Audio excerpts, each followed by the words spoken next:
నాన్న ఇప్పుడు ఈ కార్తీక మాసంలో ఎక్కువగా శివుడి పూజలు అర్చనలు అవి చేస్తూ ఉంటారు కదా.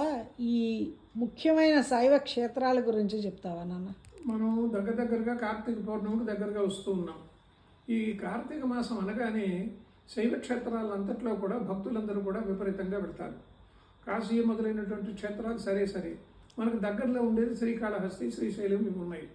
శ్రీకాళహస్తిని దక్షిణ కాశీ అని కూడా అంటారు. దాని నుంచి దక్షిణ కైలాసం అని కూడా అంటారు. ఇక్కడ పక్కనే స్వర్ణముఖి నది ఉంది. ఆ స్వర్ణముఖి నదీ తీరంలో ఈ ఆలయం ఉంది. దీనికి ఒక చిన్న కథ కూడా చెప్పారు. వశిష్ఠ విశ్వామిత్రుడికి వాదన జరిగింది. విశ్వామిత్రుడు వశిష్ఠుని కుమారులు 100 మందిని కూడా చంపేశాడు.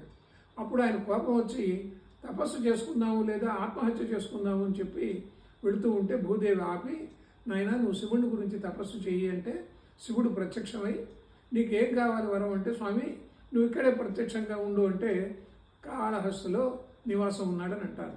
ఈ కాళహస్తికి మనకు బాగా ప్రసిద్ధమైనటువంటి కథ కూడా ఉంది. శ్రీ అంటే సాలిపురుగు, కాళ అంటే నాగుబాము, హస్తి అంటే ఏనుగు. ఈ 3 కూడా పోటీపడి ఆయన పూజ చేసినందువల్ల శ్రీకాళహస్తి అని చెప్పి దానికి ప్రత్యేకత వచ్చింది. ఇంకొక విశేషం ఏమిటంటే భక్త కన్నప్ప ఉన్నాడు. ఆయన కథ కూడా చాలా ప్రసిద్ధమైనటువంటి కథ. దూర్జటి కాళహస్తి మహత్యంలోనూ కాళహస్తి శతకంలోనూ ఆ స్వామి గురించి ఎంతో వర్ణిస్తూ చెప్పుకుంటూ వచ్చాడు. గంగా నది ఉత్తర వాహినిగా ప్రవహిస్తుంది. ఇక్కడ కూడా కాళహస్తిలో స్వర్ణముఖి నది దక్షిణం నుంచి ఉత్తరం వైపు ప్రవహిస్తుంది. ఇక్కడ రాహుకేతువులు పూజలు చేస్తారు. ఇది వాయులింగం.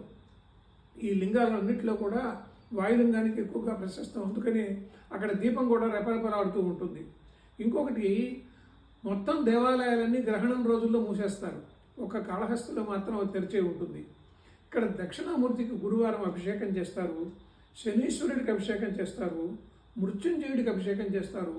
విజయనగర రాజుల కాలం నాటికే అక్కడ ప్రాకారాలు ఇవన్నీ కూడా కట్టారు. 7వ శతాబ్ది నాటికి తమిళ వాంగ్మయంలో ఈ కాళహస్తి యొక్క ప్రశస్తి అని చెప్పబడింది.